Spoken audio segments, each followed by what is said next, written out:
Baddest, most vicious, most ruthless champion has ever been. No one can stop me.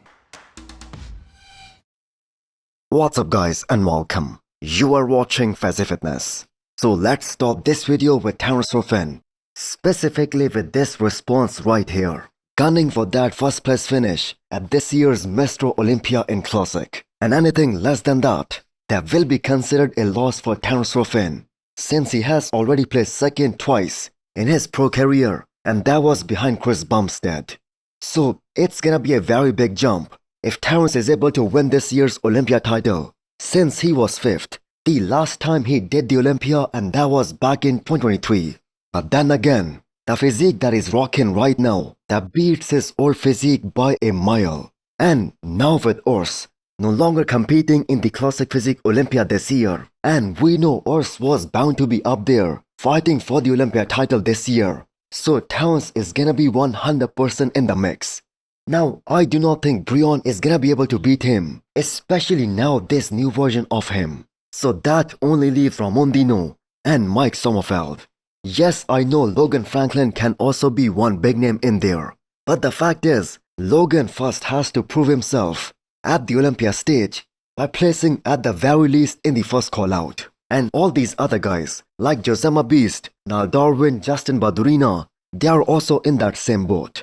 So the battle between Mike Sommerfeld and Terrence, that is being hyped up the most, and that too for many months now, that they are gonna be the ones fighting for the Olympia this year. Now Terrence obviously is the more classic looking guy. He has better shape, better frame, better aesthetics, while Mike on the other hand, he is very dense and way more muscular than Terrence. So Terrence is looking pretty damn solid and extremely impressive in all of his latest physique updates, especially the last one that he posted. So him setting up such high expectations, aiming to be crowned the new king of Classic and being the best man on earth in that Classic Physique division, that is 100% realistic, because Terrence now has everything.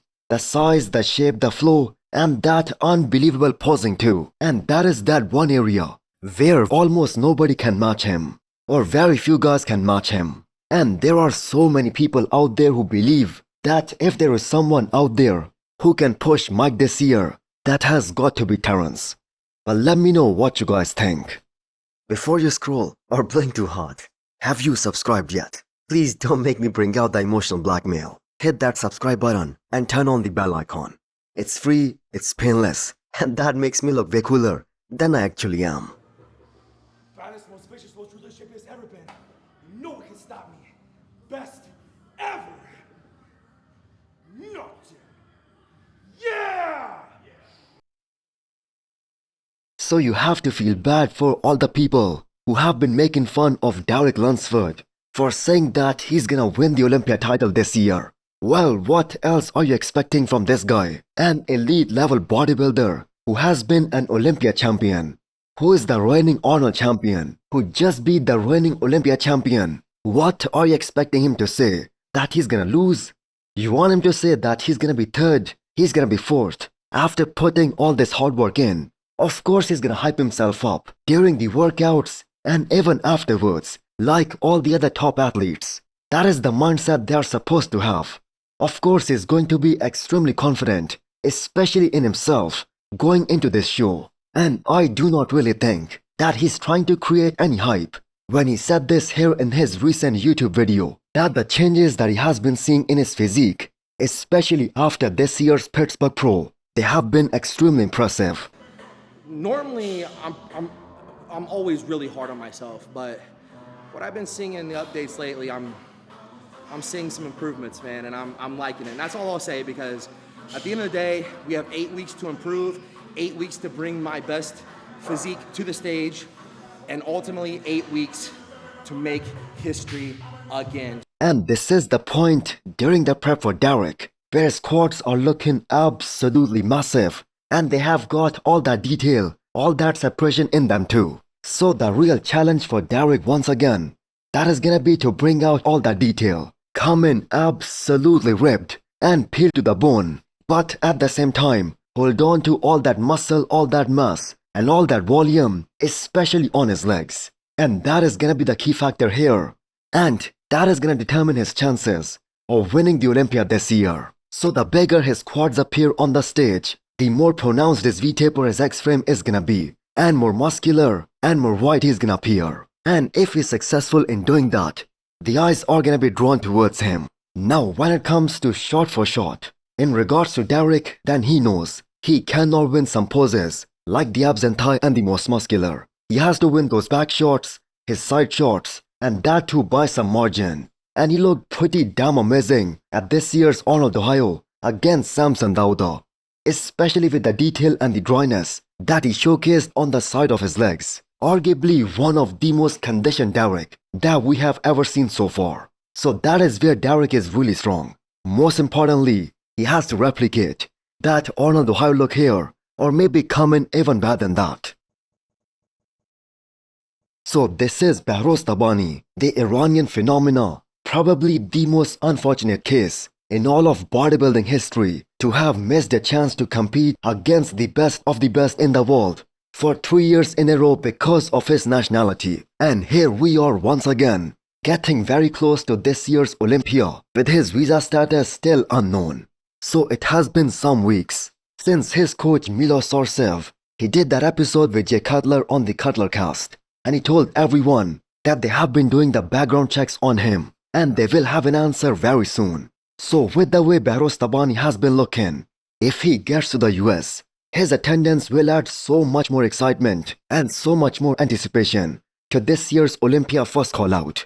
Because not only his coach Milos, but everyone who have seen him in person compete, they all believe that he's a top 6 guy, and if he improves his legs, he can even place as high as top 3. And that is what Behrouz Tabani is also aiming for his Olympia debut if he gets here. So Behrouz has got that unbelievable width, and it's gonna be so crazy to see him get compared with the top guys in the first call out. And the way he has been beating all these guys like Nathan Diasha, William Bonac, and that too so comfortably, and that too for the last 2 years. So somewhere between 6th and 7th, that is guaranteed placing for him. And not to forget that he has the ability to get in a similar kind of condition like Hadi Chopin does. And we know Behrouz Tabani has been very consistent with that.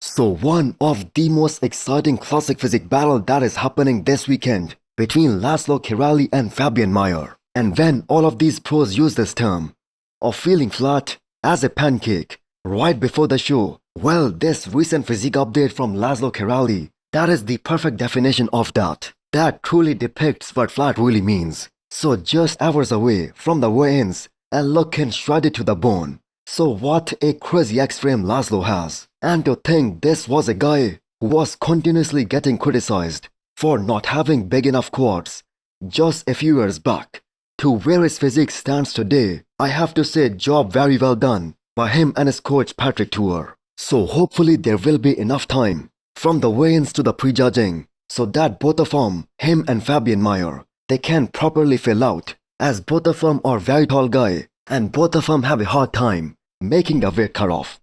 So they have amazing classic structures. They are both very wide, very aesthetic, and both of them are being coached by same guy. Now as far as Laszlo is concerned, he's gonna be standing on the stage like a statue, especially in the front shots. Classic written all over him.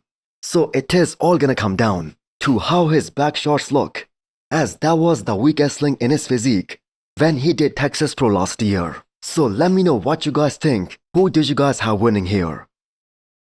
So Akim the Beast Williams checks in at 7 weeks out of this year's Mr. Olympia. So what look is he aiming to beat for this year's Mr. Olympia? Well, I'm gonna say his Olympia 2020 look when Oscar coached him. So the old school bodybuilding fans, they know Oscar from old Kai Green days, as he coached him during the early days of his career. So coming back to Akim and his Olympia 2020 look, so that was the year when Akim placed top 6 in the world. And looking back at some of those comparison pictures, Akim looked so competitive in that first call out. And that was the year when Akim set himself as the guy who could potentially challenge even Big Ramy, because Akim has always been a very big guy, very muscular, and he always had those very amazing proportions. But his career started declining right after that show, until he got together with Chris Aceto for the Arnold Ohio last year. And credit should be given where it's due. Akim and Aceto have nailed it in every single show they have done together since the Arnold Ohio last year. And they have done plenty of shows together now. So those trademark lines on the side of Akim's legs, they are coming in very nicely at 7 weeks out. So that means the man is right on the money to show up very dry and shredded. So with some of the new guys coming up, do you guys think Akim can move up into that Olympia top 10 as per his finish from last year? And also hit the thumbs up button if you like the video. And smash the subscribe button if you wanna come back for more. Thanks.